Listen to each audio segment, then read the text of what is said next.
പുരോഗമനം എന്നത് വളരെ സ്ലോ ആയിട്ടാണ് എന്നൊരു നിഗമനം പത്രക്കാരും ചാനലുകാരും ഒക്കെ പറഞ്ഞിരുന്നു. ഹൈക്കോടതിയും അങ്ങനെ ഒരു കർശനമായ ഒരു ക്രിറ്റിസിസം നടത്തുകയും ചെയ്തു. പക്ഷേ SITയുടെ അന്വേഷണത്തിൽ ഇനി കടകംപള്ളി സുരേന്ദ്രനെ ചോദ്യം ചെയ്ത് ഇവിടം കൊണ്ട് അവസാനിപ്പിക്കുമോ എന്നൊരു സംശയം പൊതുജനങ്ങളുടെ ഇടയിലും ചാനലുകാരൊക്കെ പങ്കുവെക്കുന്നുണ്ട്. ഈ ഉണ്ണികൃഷ്ണൻ പോറ്റിയെ പരിചയം ഉണ്ട് ഇല്ല എന്നൊക്കെ നേരത്തെ വാർത്ത വന്നെങ്കിലും SITയുടെ മുമ്പിൽ കടകംപള്ളി സുരേന്ദ്രൻ ഉണ്ണികൃഷ്ണൻ പോറ്റിയെ പരിചയമുണ്ടെന്ന് പറഞ്ഞു കഴിഞ്ഞു. അതുകൊണ്ട് ഇനി അദ്ദേഹം SITയുടെ മുമ്പിൽ പറഞ്ഞു വച്ചിരിക്കുന്നത് എന്താണെന്ന് നമുക്കറിയില്ല. എങ്കിലും ഉണ്ണികൃഷ്ണൻ പോറ്റിയെ പരിചയമുണ്ടെന്ന് മാത്രം പറഞ്ഞാൽ മതി. അത് അദ്ദേഹത്തിൻ്റെ ഓഫീസിൽ വെച്ചാണോ, അത് പുറത്ത് വെച്ചാണോ, അത് ഭഗവാന്റെ മുമ്പിൽ വെച്ചാണോ, അവിടെ വെച്ചാണോ കണ്ടത്, എവിടെ വെച്ചാലും കണ്ടിരിക്കുന്നു. ഇതിനകത്ത് ഇനി നമ്മൾ അന്വേഷിക്കേണ്ടത് സാമ്പത്തിക ഇടപാടുകൾ തന്നെയാണ്. സ്വർണം കട്ടവരാരപ്പ, സഖാക്കളാണേ അയ്യപ്പ. ഈ പാരഡി പാട്ട് ചില്ലറ നഷ്ടമൊന്നുമല്ല CPMന് വരുത്തിവെച്ചത്. ഈ പാരഡി പാട്ടിനെ അന്വർത്ഥമാക്കുന്ന രീതിയിലാണ് കാര്യങ്ങളുടെയെല്ലാം പോക്ക്. ശബരിമല സ്വർണക്കൊള്ളയിൽ ഇതിനോടകം A. പത്മകുമാർ, N. വാസു, വിജയകുമാർ എന്നീ പ്രമുഖർ, അതായത് CPMലെ പ്രമുഖർ ജയിലിലായി കഴിഞ്ഞു. ഏറ്റവും ഒടുവിൽ മുൻ ദേവസ്വം മന്ത്രി കടകംപള്ളി സുരേന്ദ്രനെയും ചോദ്യം ചെയ്തിരിക്കുകയാണ് SIT. പോറ്റിയെ അറിയാം, പരിചയം ശബരിമലയിൽ വെച്ചാണ്, സ്പോൺസർ എന്ന പരിചയത്തിനപ്പുറം ഇടപാടുകൾ പോറ്റിയുമായി ഇല്ല എന്നാണ് കടകംപള്ളി മൊഴി നൽകിയിരിക്കുന്നത്. ഇതിന് പിന്നാലെ മുൻ ദേവസ്വം പ്രസിഡന്റ് PS പ്രശാന്തിന്റെയും മൊഴിയെടുത്തിട്ടുണ്ട് SIT. വീണ്ടും ചോദ്യം ചെയ്യലിന് വിളിപ്പിച്ചാൽ അറസ്റ്റിനുള്ള സാധ്യതയും തള്ളിക്കളയാനാകില്ല. അങ്ങനെ വന്നാൽ സർക്കാർ പ്രതിസന്ധിയിലാകും. തദ്ദേശ തെരഞ്ഞെടുപ്പ് കാരണമാണ് കടകംപള്ളിയുടെ മൊഴിയെടുക്കാൻ ഇത്രയും വൈകിയത് എന്ന ആക്ഷേപവും ഉയർന്നിട്ടുണ്ട്. ഇനി ആരൊക്കെ കുടുങ്ങും? Retired SP George Joseph sir ഒപ്പമുണ്ട്. സാർ, ഈ ശബരിമല സ്വർണ്ണക്കൊള്ളയുമായി ബന്ധപ്പെട്ട SIT സംഘം മുൻ ദേവസ്വം മന്ത്രി കടകംപള്ളി സുരേന്ദ്രന്റെ മൊഴിയെടുത്തിരിക്കുന്നു.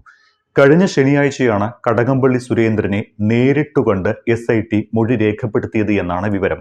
പക്ഷേ ആരും ഇത് അറിഞ്ഞിട്ടില്ല, ഒരു മാധ്യമങ്ങളും അറിഞ്ഞില്ല എന്നാണ് നമ്മൾ മനസ്സിലാക്കേണ്ടത്. ഇന്നലെയാണ് ഇത് സംബന്ധിച്ച വാർത്തകൾ പുറത്തു വരുന്നത്. SIT സംഘത്തിൻ്റേത് നിർണായകമായ ഒരു നീക്കമായിരുന്നു. സ്വർണ്ണക്കൊള്ളയുമായി ബന്ധപ്പെട്ട് കഴിഞ്ഞ ശനിയാഴ്ച കടകംപള്ളി സുരേന്ദ്രനെ പോലീസ് ചോദ്യം ചെയ്ത് വിട്ടു.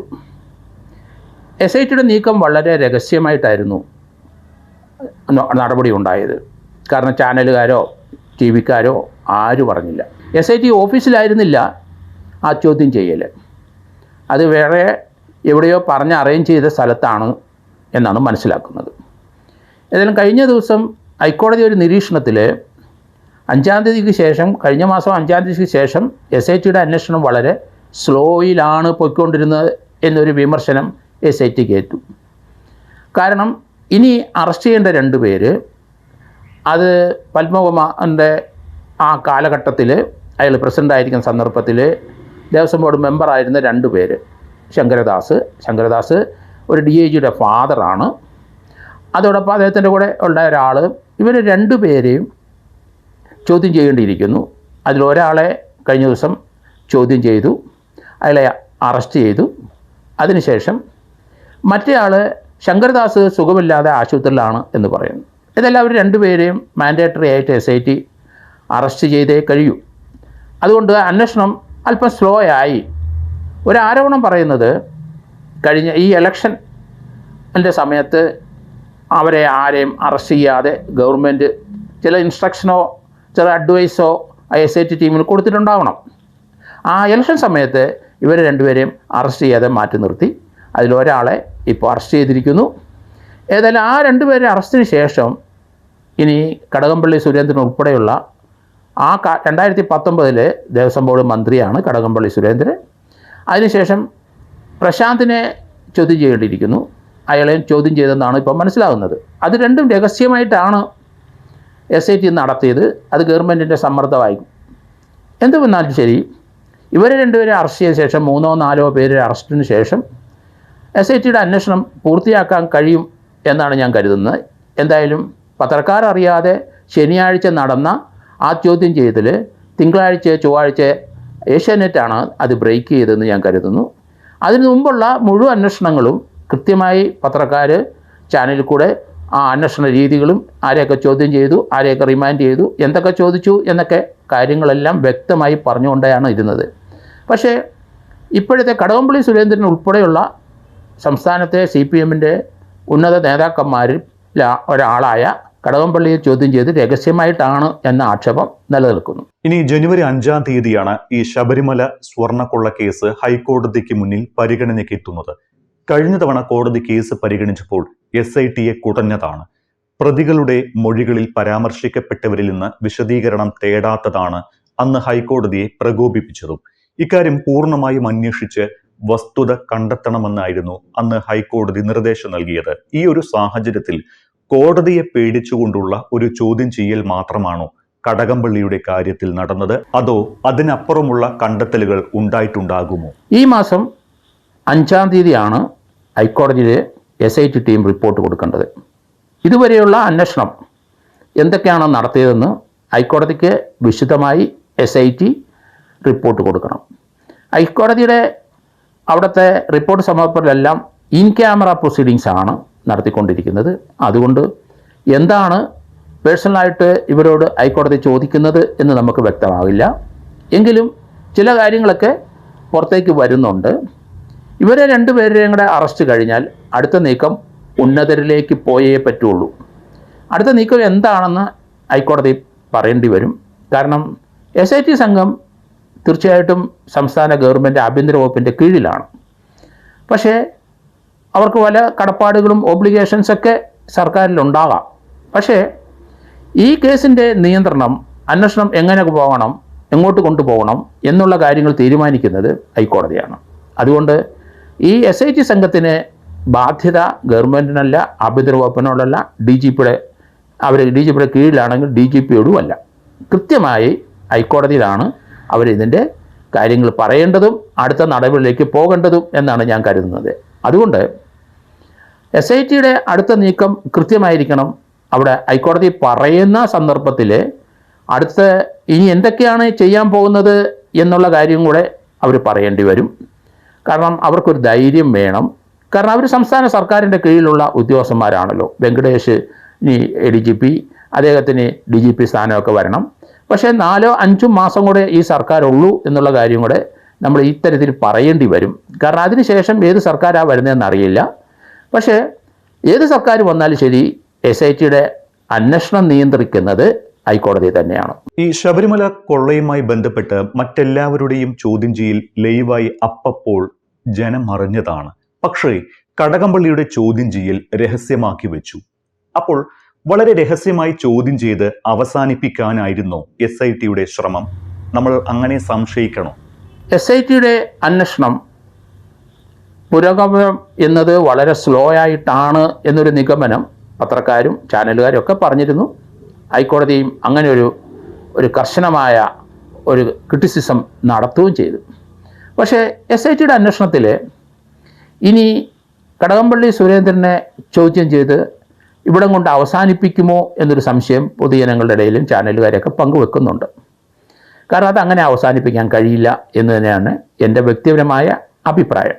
കാരണം ഈ ഉണ്ണികൃഷ്ണൻ പോറ്റിയെ പരിചയം ഉണ്ട് ഇല്ല എന്നൊക്കെ നേരത്തെ വാർത്ത വന്നെങ്കിലും SITയുടെ മുമ്പിൽ കടകംപള്ളി സുരേന്ദ്രൻ ഉണ്ണികൃഷ്ണൻ പോറ്റിയെ പരിചയമുണ്ടെന്ന് പറഞ്ഞു കഴിഞ്ഞു. അതുകൊണ്ട് ഇനി അദ്ദേഹം SITയുടെ മുമ്പിൽ പറഞ്ഞു വച്ചിരിക്കുന്നത് എന്താണെന്ന് നമുക്കറിയില്ല.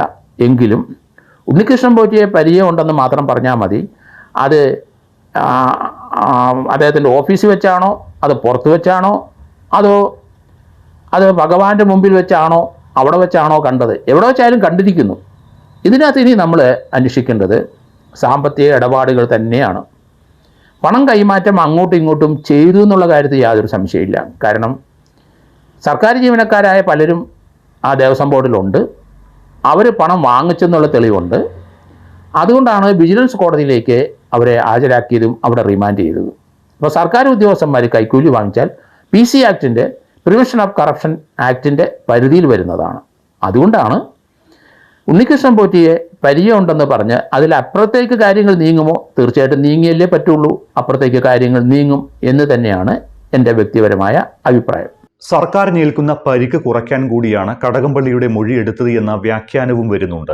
പ്രതികളുടെ വെളിപ്പെടുത്തലും കടകംപള്ളിയുടെ മൊഴിയും ഒത്തുനോക്കി വസ്തുത പരിശോധിച്ചാണ് ഹൈക്കോടതിയിൽ റിപ്പോർട്ട് നൽകേണ്ടത്. ഈ ചോദ്യം ചെയ്യാതെ ഒഴിവാക്കിയാൽ മതിയായ കാരണം അവിടെ രേഖപ്പെടുത്തേണ്ടി വരും. തെളിവുകളില്ലാതെ ഒഴിവാക്കിയാൽ അന്വേഷണ സംഘത്തിന് വീണ്ടും ഹൈക്കോടതിയിൽ നിന്ന് വിമർശനം കേൾക്കേണ്ടിയും വരും. ഈ ഒരു സാഹചര്യത്തിൽ SITയുടെ ഇപ്പോഴത്തെ കടകംപള്ളിയുടെ ചോദ്യം ചെയ്യലിൽ അവസാനിപ്പിക്കുമോ കടകംപള്ളിയുടെയും പ്രശാന്തിന്റെയും പങ്ക്, അതോ അതിനപ്പുറത്തേക്ക് പോകാനുള്ള സാധ്യതയുണ്ടോ? കടകംപള്ളി സുരേന്ദ്രനെ ചോദ്യം ചെയ്ത് കഴിഞ്ഞപ്പോൾ അതിലേക്ക് അപ്പുറത്ത് കാര്യങ്ങൾ നീങ്ങുമോ എന്നാണ് എല്ലാവരും ശ്രദ്ധിക്കുന്നത്. കാരണം അതിൻ്റെ അപ്പുറത്തേക്ക് നീങ്ങും എന്ന് തന്നെയാണ് കരുതുന്നത്. ഗവൺമെൻറ് എത്ര ശക്തമായി പ്രതിരോധിച്ചാലും ശരി, എത്ര ശക്തമായ ഇൻസ്ട്രക്ഷൻ SITക്ക് കൊടുത്താലും ശരി, അതൊന്നും അനുസരിക്കാൻ SITക്ക് ഈ കേസിനെ സംബന്ധിച്ചിടത്തോളം ബാധ്യതയില്ല എന്ന് തന്നെയാണ് ഞാൻ കരുതുന്നത്. കാരണം ഈ ശബരിമല കൊള്ളയുടെ നിയന്ത്രണം അത് ഹൈക്കോടതി, അതിൻ്റെ നിയന്ത്രണം ഒക്കെ ഹൈക്കോടതി തന്നെയാണ്. ഹൈക്കോടതി പറയാനാണ് ഇവർക്ക് ബാധ്യതയുള്ളൂ. ഗവൺമെൻറ്റിനെ ബോധ്യപ്പെടുത്തി അന്വേഷണം മുന്നോട്ട് കൊണ്ടുപോകേണ്ട ഒരു കാര്യം ഇവിടെയില്ല. അതുകൊണ്ട് ഗവൺമെൻറ്റിന് അവരുടെ ടോപ്പ് മോസ്റ്റ് ആൾക്കാരെ ഇതിനകത്ത് ഇൻവോൾവ് ചെയ്ത് വന്നു കഴിഞ്ഞപ്പം ഇനി അങ്ങോട്ട് അന്വേഷണം വേണ്ട എന്ന് പറയാനോ, അങ്ങനെ പറഞ്ഞാൽ SIT അത് അനുസരിക്കുമോ എന്നുള്ള കാര്യം പ്രസക്തമാണ്. SITക്ക് തീർച്ചയായിട്ടും ശബരിമലയുടെ ഇൻസ്ട്രക്ഷൻ മാത്രം നോക്കിയാൽ മതി. കാരണം ശബരിമലയുടെ SITയുടെ അന്വേഷണം നിയന്ത്രിക്കുന്നത് ഹൈക്കോടതി ആയതുകൊണ്ട് അതിനകത്ത് അഭ്യാസം കളിക്കാനായിട്ട് SIT ഉദ്യോഗസ്ഥന്മാർക്ക് കഴിയില്ല. അങ്ങനെ കളിച്ചിട്ടുണ്ടെങ്കിൽ അവർ പെൻഷൻ വാങ്ങാനുള്ള സാധ്യത വളരെ കുറവായിട്ട് തന്നെയാണ് ഞാൻ കാണുന്നത്.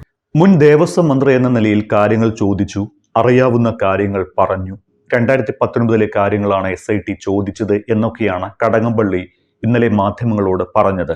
ഇതിലൊരു വ്യക്തതയുണ്ടോ, അതോ കടകംപള്ളിക്ക് കുരുക്ക് മുറുകുകയാണ്? കടകംപള്ളിക്ക് ഇതൊരു കുരുക്കാകുമോ എന്നാണ് കൂടുതലും ആൾക്കാരും ചാനലുകാരും പത്രക്കാരും ഒക്കെ ചോദിക്കുന്നത്.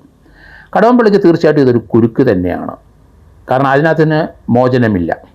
ശബരിമലയിലെ കൊള്ളകളെപ്പറ്റി മനസ്സിലാക്കിയ ഒരു മന്ത്രിയാണെങ്കിൽ അത് നിയന്ത്രിക്കാനും അവർക്കെതിരായിട്ട് നടപടിയെടുക്കാനും കടകംപള്ളി ബാധ്യസ്ഥനായിരുന്നു. കടകംപള്ളി തൻ്റെ ഭരണപരമായ കാര്യങ്ങൾ നിർവഹിച്ചില്ല എന്ന് തന്നെ പറയേണ്ടി വരും. അതിനകത്തൊരു വീഴ്ച സംഭവിച്ചിട്ടുണ്ടോ? കാരണം ആ ശബരിമല കൊള്ള മനസ്സിലാക്കി കഴിഞ്ഞാൽ ആ നിമിഷത്തിൽ തന്നെ ദേവസ്വം മന്ത്രി എന്ന നിലയിൽ ഒരു അന്വേഷണത്തിന് ഉത്തരവിടാൻ ബാധ്യസ്ഥനാണ് കടകംപള്ളി. അതറിഞ്ഞിട്ട് അത് ചെയ്തില്ലെങ്കിൽ തീർച്ചയായിട്ടും കടകംപള്ളിയും സമാധാനം പറയേണ്ടി വരും. പ്രതിസ്ഥാനത്തേക്ക് വരാനുള്ള സാധ്യത വളരെ കൂടുതലായിട്ട് തന്നെയാണ് ഞാൻ കരുതുന്നത്. കടകംപള്ളിയുടെ റോള് അത് ദേവസ്വം മന്ത്രി എന്ന നിലയിൽ അദ്ദേഹത്തിൻ്റെ കീഴിലാണ് ശബരിമലയിലെ ദേവസ്വം ബോർഡ് പ്രസിഡന്റുമാരും അംഗങ്ങളും ഒക്കെ. അവിടുത്തെ സ്റ്റാഫെല്ലാം ശബരിമലയിലെ എല്ലാ പ്യൂണ് മുതൽ തന്ത്രി വരെയുള്ള കാര്യങ്ങൾ ദേവസ്വം മന്ത്രിയുടെ കീഴിൽ തന്നെയാണ്. അവിടെ എന്തെങ്കിലും അപാകത ഉണ്ടെങ്കിൽ അതിനെതിരായി ആ കാണിച്ചവർക്കെതിരെ നടപടിയെടുക്കാൻ തീർച്ചയായിട്ടും കടകംപള്ളി ബാധ്യസ്ഥനാണ്. കടകംപള്ളി ആ ഉത്തരവാദിത്വം നിർവഹിച്ചില്ല എന്നാണ് ഇപ്പം വരുന്ന വാർത്തകൾ. അതുകൊണ്ട് കടകംപള്ളിക്ക് ഇതിനകത്ത് ഒരു മോചനം ഉണ്ടാകുമെന്ന് ഞാൻ കരുതുന്നില്ല. ഇവിടെ കടകംപള്ളിക്ക് പുറമെ ദേവസ്വം ബോർഡ് മുൻ പ്രസിഡന്റ് PS പ്രശാന്തിൽ നിന്നും SIT മൊഴിയെടുത്തിട്ടുണ്ട്. കടകംപള്ളി ഒരു പരിധിവരെ സുരക്ഷിതനാണ് എങ്കിലും PS പ്രശാന്തിന്റെ നില പരുങ്ങലിലാണ് എന്നാണ് പുറത്തുവരുന്ന വിവരങ്ങളിൽ നിന്ന് നമ്മൾ മനസ്സിലാക്കേണ്ടത്. എല്ലാം ചട്ടപ്രകാരം എന്ന് അവകാശപ്പെടുമ്പോഴും 2025 ഭരണസമിതിയുടെ ഭാഗത്തുണ്ടായ ചില വീഴ്ചകൾ അന്വേഷണത്തിൽ തെളിഞ്ഞിട്ടുമുണ്ട്. അപ്പോൾ അറസ്റ്റിനുള്ള സാധ്യത കാണുന്നുണ്ടോ? എത്രത്തോളം സാധ്യതയുണ്ട് അതിന്? കടകംപള്ളിയെ കഴിഞ്ഞ ശനിയാഴ്ച 4-5 മണിക്കൂർ ചോദ്യം ചെയ്ത് വിട്ടയച്ചു. രഹസ്യ കേന്ദ്രത്തിൽ വെച്ച് തന്നെയാണ് ചോദ്യം ചെയ്തത്. അദ്ദേഹത്തിന് ഒപ്പം പ്രശാന്തിനെ 2025 വരെ Jayakumar IAS Devaswom board president ആകുന്നതിന് തൊട്ട് മുമ്പ് വരെ പ്രസിഡൻ്റായിരുന്ന പ്രശാന്തിനെ ചോദ്യം ചെയ്യേണ്ടിയിരിക്കുന്നു. കാരണം പ്രശാന്തും ശബരിമലയിലെ ദ്വാരപാലക ശില്പത്തിലെ അവിടെ സ്വർണം പൂശിയ ചില ഐറ്റങ്ങൾ വെളിയിൽ കൊണ്ടുപോകാൻ അനുവദിച്ചു. അത് ദേവസ്വം ബോർഡിലെ ഒരു അംഗത്തെ എസ്കോർട്ട് ചെയ്യാൻ അനുവദിച്ചു. അതും ചെന്നൈക്ക് തന്നെയാണ് പോയത്. ചെന്നൈയിലാണ് ഈ കേസിൻ്റെ ദ്വാരപാലക ശില്പം ഉൾപ്പെടെ എല്ലാം കൊണ്ടുവന്ന് അതിനകത്ത് സ്വർണം ഊറ്റിയെടുത്തെന്നാണ് ഞാൻ പറയുന്നത്. അതുകൊണ്ട് പ്രശാന്തിനും ഇതിനകത്ത് ഒരു മോചനം ഉണ്ടാവില്ല. തീർച്ചയായിട്ടും പ്രശാന്തിനെ ഈ കേസിലേക്ക് അറസ്റ്റ് ചെയ്യേണ്ടി വരും എന്ന് തന്നെയാണ് ഞാൻ കരുതുന്നത്. ഈ സ്വർണ്ണക്കൊള്ള കേസിൽ അറസ്റ്റിലായ തിരുവിതാംകൂർ ദേവസ്വം ബോർഡ് മുൻ പ്രസിഡന്റ് A. പത്മകുമാറിന്റെ മൊഴി അനുസരിച്ചാണ് അന്വേഷണ സംഘം കടകംപള്ളിയുടെയും മൊഴി രേഖപ്പെടുത്തിയത് എന്നാണ് ഇപ്പോൾ പുറത്തു വരുന്ന വിവരങ്ങൾ. അങ്ങനെ നോക്കുമ്പോൾ പത്മകുമാറിന്റെ മൊഴി കടകംപള്ളിക്ക് കുരുക്കായോ? തിരുവിതാംകൂർ ദേവസ്വം ബോർഡിൻ്റെ പ്രസിഡന്റ് പത്മകുമാറിൻ്റെ അറസ്റ്റ്, അതിനുശേഷം അദ്ദേഹം ഹൈക്കോടതിയിലെ ജാമ്യത്തിന് മൂവ് ചെയ്ത് അദ്ദേഹത്തിന് ജാമ്യം ലഭിച്ചില്ല, റിമാൻഡിൽ തന്നെ. 90 ദിവസം കഴിഞ്ഞെങ്കിൽ മാത്രമേ അദ്ദേഹത്തിന് ജാമ്യത്തിന് ഒരു ക്ലെയിം ഹൈക്കോടതിയിൽ അദ്ദേഹത്തിന് ഉപയോഗിക്കാൻ കഴിയുള്ളൂ എന്ന് തന്നെയാണ് ഞാൻ കരുതുന്നത്. പക്ഷേ ഈ കേസിൻ്റെ പ്രത്യേക സാഹചര്യം കണക്കാക്കി 90 ദിവസം കഴിഞ്ഞാലും റിമാൻഡിൽ തുടരാനുള്ള സാധ്യത വളരെ കൂടുതലാണ്. പത്മകുമാറിൻ്റെ അടുത്ത് റിമാൻഡ് കാലഘട്ടത്തിൽ കോടതിയിൽ ഹാജരാക്കുന്ന കഴിഞ്ഞ ദിവസം ചില ചോദ്യങ്ങൾ പത്രക്കാർ ചോദിച്ചപ്പം അദ്ദേഹത്തിന് പോലീസ് കസ്റ്റഡിയിലായതുകൊണ്ട് അതിൽ കൃത്യമായൊരു ഉത്തരം രേഖപ്പെടുത്താൻ കഴിഞ്ഞില്ലെങ്കിലും 1-2 വാക്കുകൾ അദ്ദേഹം പറയുകയും ചെയ്തു. അത് വളരെ കൃത്യമായിരുന്നു. അദ്ദേഹത്തിൻ്റെ അടുത്ത് പത്രക്കാർ നേരത്തെ അറസ്റ്റിന് മുമ്പ് ചോദിച്ചപ്പം താൻ ദേവതുല്യമായി കരുതുന്ന പലരും അല്ലെങ്കിൽ കരുതുന്ന ഒരാൾ തന്നെ ചതിക്കുമെന്ന് താൻ കരുതിയില്ല എന്ന് അദ്ദേഹം പറഞ്ഞു വച്ചിരുന്നു. ആരാണ് ദേവതുല്യരായി അദ്ദേഹം കാണുന്ന വ്യക്തി? അത് കടകംപള്ളിയാണോ എന്നൊരു ചോദ്യം എറിഞ്ഞു പത്രക്കാർ. അപ്പോൾ അദ്ദേഹത്തിൻ്റെ ഒരു വാക്ക് പറഞ്ഞു, അങ്ങനെയുള്ള മാലിന്യങ്ങളോട് ഞാൻ സംസാരിക്കാറില്ല, അവരെ അനുസരിക്കാറില്ല. അതിൻ്റെ അർത്ഥം കടകംപള്ളിയിലല്ല കാര്യങ്ങൾ നിൽക്കുന്നത്, അതുക്ക് മേലെ എന്ന് നമ്മൾ സാധാരണ കളിയാക്കി പറയുമല്ലോ, അതുക്ക് മേലെ തന്നെയാണ് ആ ചോദ്യത്തിൻ്റെ ഉത്തരം നിലനിൽക്കുന്നത്. അതുകൊണ്ട് മാലിന്യങ്ങളോട് ഞാൻ സംസാരിക്കാറില്ല എന്ന് ഒറ്റ വാക്കിൽ പറഞ്ഞു വച്ചെങ്കിലും ആരെയാണ് ഉദ്ദേശിക്കുന്നത് അതിൽ നിന്ന് വ്യക്തമാണ്. അതിൻ്റെ മുകളിലുള്ള സംസ്ഥാനത്തെ CPMൻ്റെ ഏറ്റവും ഉന്നതരായ 1-2 പേരെ തന്നെയാണ് ആ ചോദ്യത്തിൻ്റെ മറുപടിയിൽ അദ്ദേഹം ഉദ്ദേശിച്ചത് എന്ന് ഞാൻ കരുതുന്നു. അതുകൊണ്ട് അന്വേഷണം ദേവസ്വം ബോർഡ് പ്രസിഡന്റുമാരെയും മന്ത്രിമാരിലും ചെന്ന് നിൽക്കുമോ എന്ന് സംശയം തന്നെയാണ്. ആ ചോദ്യത്തിന് ഉത്തരം അതിൽ നിന്നാണ് മനസ്സിലാകുന്നത്. അത് പാർട്ടിയുടെ ഉന്നതരായ ആൾക്കാരിലേക്ക് കാര്യങ്ങൾ നീങ്ങും എന്നൊരു ധ്വനി തന്നെയാണ്. കാരണം അത് തന്നെയാണ് പത്മകുമാർ ഉദ്ദേശിക്കുന്നതും. പത്മകുമാർ ഈ രംഗത്ത് താനൊരു തെറ്റും ചെയ്തിട്ടില്ല, താൻ ദൈവതുല്യം കാണുന്ന പലരുടെ ഇൻസ്ട്രക്ഷൻ അനുസരിച്ച് താൻ പ്രവർത്തിച്ചു എന്നൊരു ധ്വനി തന്നെയല്ലേ അതിൽ നിന്ന് വരുന്നതെന്നാണ് ഞാൻ സംശയിക്കുന്നത്. ഇവിടെ മറ്റൊരു കാര്യമുള്ളത്, ഈ തദ്ദേശ തെരഞ്ഞെടുപ്പ് കാരണമാണ് കടകംപള്ളിയുടെ മൊഴിയെടുക്കൽ ഇത്രയും വൈകിയത് എന്ന ആക്ഷേപം ശക്തമാണ്. അതായത് തെരഞ്ഞെടുപ്പ് കാലത്ത് കടകംപള്ളി സുരേന്ദ്രനെ ചോദ്യം ചെയ്യുന്നത് CPMന് രാഷ്ട്രീയമായി തിരിച്ചടിയാകുമെന്ന് ഭയന്ന് മുഖ്യമന്ത്രിയുടെ ഓഫീസ് പ്രത്യേക അന്വേഷണ സംഘത്തിന് മേൽ സമ്മർദ്ദം ചെലുത്തി എന്നാണ് പ്രതിപക്ഷത്തിന്റെ ആരോപണം. അങ്ങനെ സംഭവിച്ചോ? കടകംപള്ളിയുടെ മൊഴിയെടുക്കാൻ താമസിച്ചത് രാഷ്ട്രീയപരമായി CPMൻ്റെ ഓഫീസിൽ നിന്ന് അല്ലെങ്കിൽ മുഖ്യമന്ത്രിയുടെ ഓഫീസിൽ നിന്നുള്ള സമ്മർദ്ദം കൊണ്ട് തന്നെയാണ് അറസ്റ്റ് വൈകിയത് എന്നാണ് ഇപ്പോൾ വരുന്ന വാർത്തകൾ. SIT അത് തന്നെയാണ് ഉദ്ദേശിച്ചതെന്ന് ഞാൻ കരുതുന്നു. കാരണം രാഷ്ട്രീയപരമായി വലിയ ഇമ്പാക്റ്റ് ഉണ്ടാകുന്നതുകൊണ്ട് അത് ഒഴിവാക്കാൻ വേണ്ടി തന്നെയായിരിക്കും അറസ്റ്റ് അവർ താമസിപ്പിച്ചത്. എന്തായാലും സർക്കാരിൽ നിന്ന് 1-2 IPS ഓഫീസർമാർ കൃത്യമായി ഇവരിലേക്ക് സമ്മർദ്ദം ചെലുത്തുന്നു എന്ന വാർത്തയും വരുന്നുണ്ട്. ആ IPS ഓഫീസർമാർ ആരാണ് എന്ന് പ്രതിപക്ഷ നേതാവിന് അറിയാം, അവരുടെ പേര് വെളിപ്പെടുത്തും എന്ന് അദ്ദേഹം പറയുകയും ചെയ്തിട്ടുണ്ട്. അതെന്തോ ആയിക്കോട്ടെ, സർക്കാരിൻ്റെ താല്പര്യം ഈ ഇലക്ഷൻ, ഈ പഞ്ചായത്ത് കോർപ്പറേഷൻ ഇലക്ഷൻ സമയത്ത് അതൊരു രാഷ്ട്രീയപരമായ വിവാദമാക്കണ്ട എന്ന് കരുതിയിട്ടാവാം SITക്കാർ, അവർ സർക്കാരിൻ്റെ ജീവനക്കാരാണല്ലോ, അവർ സ്വല്പം അമാന്തം കാണിച്ചത്.